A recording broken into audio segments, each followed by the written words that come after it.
अस्सलाम वालेकुम, क्या आयो उम्मीद थी क्या तव्हां सब ठीक हूंदा। उम्मीद करती हूँ कि आप सब ठीक होंगे। तो कमेंट आ रहे थे कि फ़िज़िक्स भी करवाएं, तो फ़िज़िक्स अगर 9th की मैट्रिक की हम देखें तो बहुत ज़्यादा सिलेबस है इसका।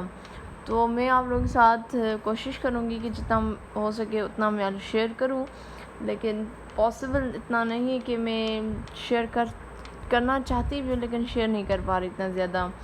तो जो मेन टॉपिक्स मुझे लग रहे हैं कि इनसे रिलेटेड सवाल आ सकता है वो मैं आप लोगों के साथ शेयर कर रही हूँ।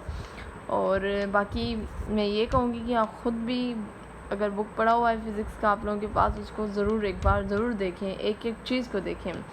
तो टेंशन टॉपिक मैं आज शेयर कर रही हूँ। टेंशन किसको कहते हैं? The force acting along a string. ये फोर्स है तो इसका यूनिट भी क्या होगा? न्यूटन ही होगा, ठीक है। और इसका मतलब क्या है? फॉर एग्ज़ाम्पल ये है एक स्ट्रिंग है और उसको हमने किसी चीज़ से बांधा हुआ है। तो ये बेसिकली कोई चीज़ है, भारी चीज़ है, तो इसका क्या होगा? इसका वेट होगा। वेट भी एक फोर्स ही है। तो ये डाउनवर्ड होती है और यहाँ पे इस वेट की वजह से जो एक छिकाव पैदा होता है उस रस्सी में, उस छिकाव को, उस ज़ोर को, उस फोर्स को हम टेंशन बोलते हैं, ठीक है। ये इसकी बात है।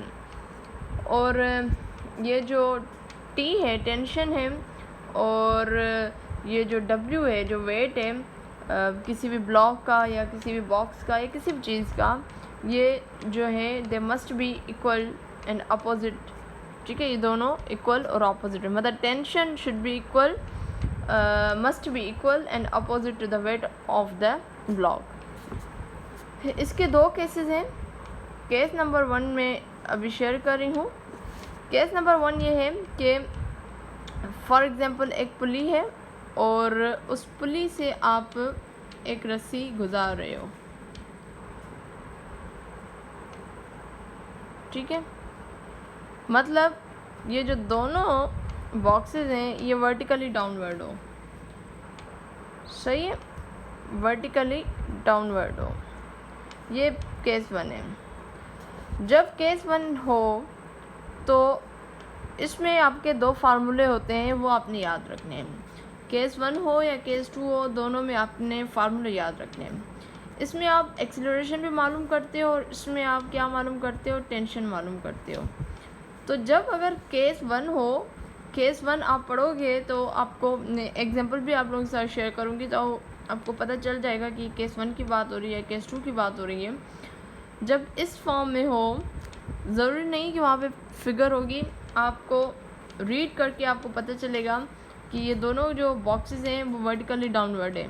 अब जब वर्टिकली डाउनवर्ड हैं और अगर आपको एक्सीलरेशन मालूम करनी है तो उसका फार्मूला होगा m1 minus m2 upon m1 plus m2 multiply g। ये बेसिकली फार्मूला होगा जब आप केस 1 में एक्सीलरेशन मालूम करोगे।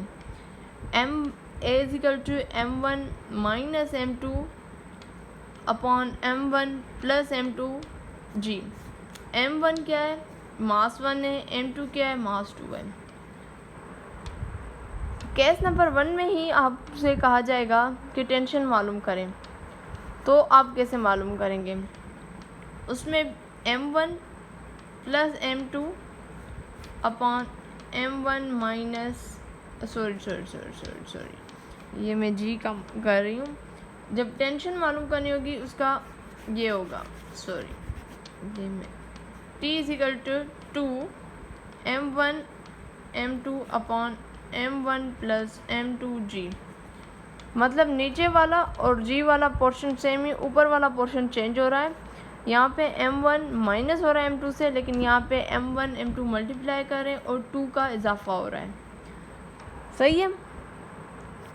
क्लियर हो गई बात। और इसी में आपको कह सकते हैं कि g मालूम करें तो उसके लिए होगा g is equal to m1 plus m2 upon m1 minus m2 और यहाँ पे आएगा a।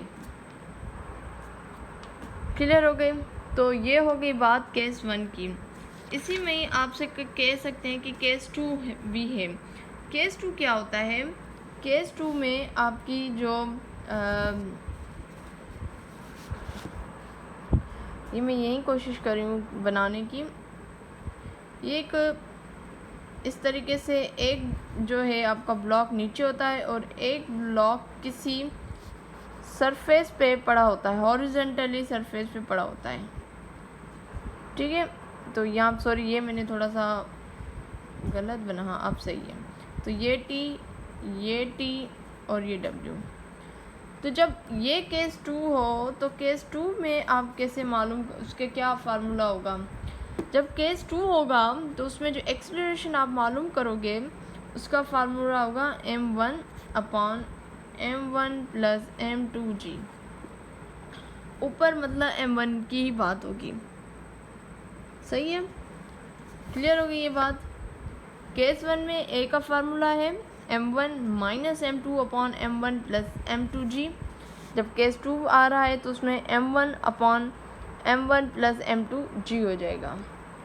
और यहीं पे ही केस 2 में अगर हमें कहा जाए कि t मालूम करें तो उसके लिए उसका फार्मूला क्या होगा? t is equal to m1 m2 upon m1 plus m2g, ये फार्मूला होगा। ये सारे मैं यूज़ करूँगी। अब क्वेश्चन है, याद इसको ज़रूर रखिएगा। मुझे जो है ना 95% लग रहा है कि इसमें से सवाल आएगा, पता नहीं क्यों मुझे लग रहा है। ये एक इस वजह से मैं कह रही हूँ क्योंकि एक बार मैंने टेस्ट दिया था पब्लिक स्कूल सक्खर का, और वो भी STS वालों ने लिया था, और वो था जूनियर सेक्शन के लिए। तो उसमें इससे रिलेटेड सवाल आया था, मुझे पूरा याद है, और फार्मूले से रिलेटेड सवाल था। और मुझे याद है कि मैं वहाँ क्यों कंफ्यूज हुई थी इस सवाल में, मुझे यहाँ समझ नहीं आ रहा था ऊपर माइनस या प्लस है। अब मैं अगर ऑब्ज़र्व कर रही हूँ तो नीचे जितने भी हैं वो इसको छोड़कर, जी को छोड़कर प्लस के हैं। ठीक है, ए वाले में माइनस है, टी वाले में मल्टीप्लाई है। ए वाला उसमें एक ही, क्योंकि हॉरिजॉन्टल सरफेस पे एक पड़ा हुआ है तो एक ही ऊपर होगा, और उसमें फिर दोनों ही हैं। ठीक है, तो अब मैं आप लोग के साथ एग्जांपल शेयर कर रही हूँ। एक और बात याद रखें कि जब इससे रिलेटेड कोई सवाल आता है तो वो सवाल बहुत इजी देते हैं। मतलब सवाल इजी इन द सेंस कि जो वो वैल्यूज़ रखते हैं वो बहुत इजी रखते हैं। तो सवाल है कि 2, पहले आप ये आइडेंटिफाई करें कि ये केस 1 से रिलेटेड है या केस 2 से रिलेटेड है। तो 2 मासेस यानी 2 मासेस हैं 5.2 and 4.8 kg are attached to the end of an inextensible string which passes over a frictionless pulley. Find acceleration and tension when both the masses are moving vertically. तो जब दोनों masses vertically move कर रहे हैं तो इसका मतलब ये केस 1 की बात हो रही है। तो सबसे पहले आप डेटा बना लो। तो 2 मासेस हैं, मतलब m1 आपका होगा 5.2 kg और m2 आपका होगा 4.8 kg। आपने मालूम क्या करनी है? एक्सीलरेशन मालूम करनी है और टेंशन यानी टी जो है वो मालूम करनी है।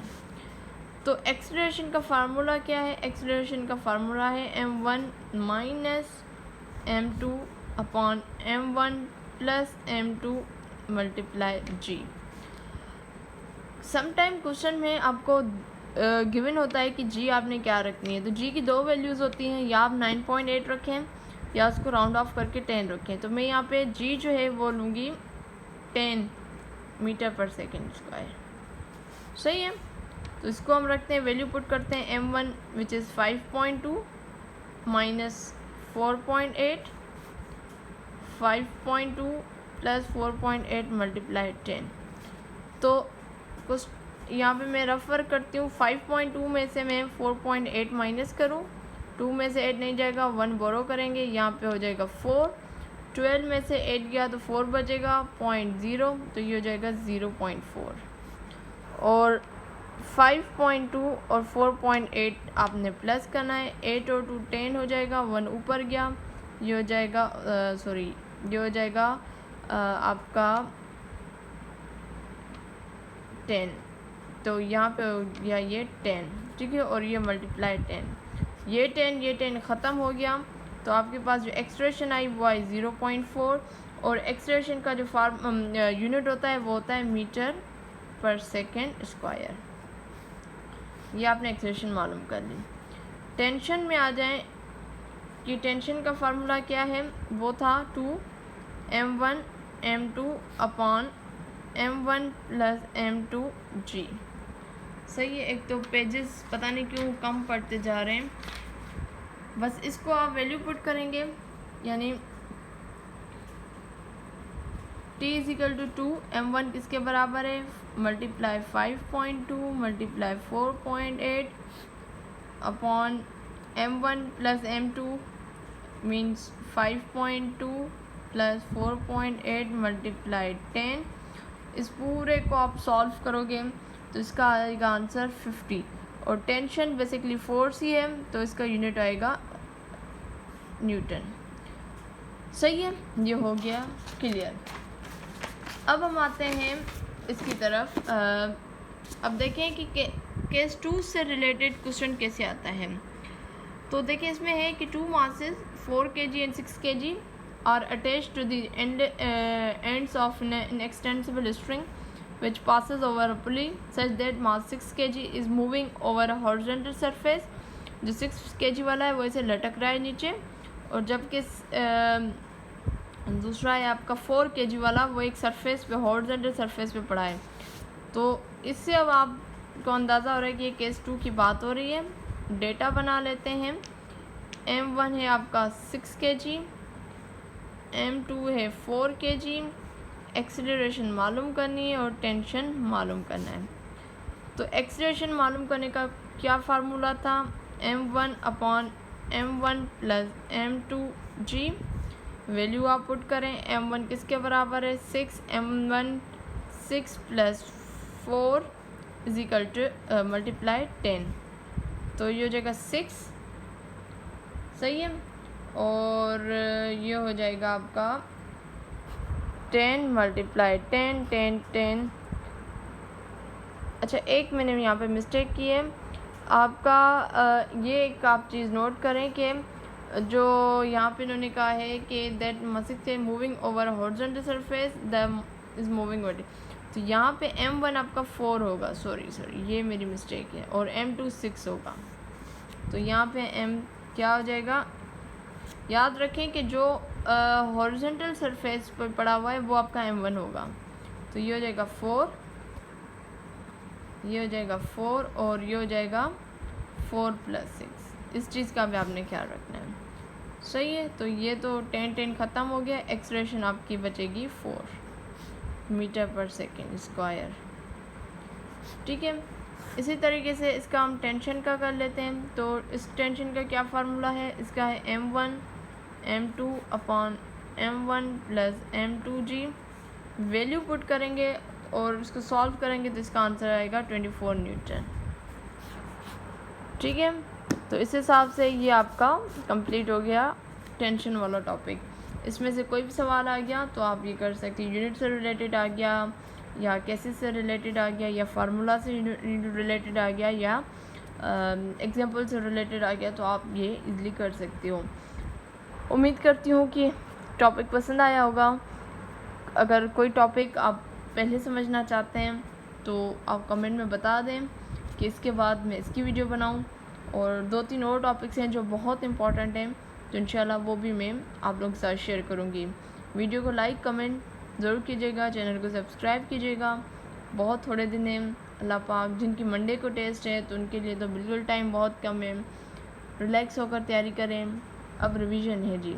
ठीक है जी, तो इंशाल्लाह हाज़िर होंगे नेक्स्ट वीडियो में। तब तक मुझे दीजिए इजाज़त। अल्लाह हाफिज़।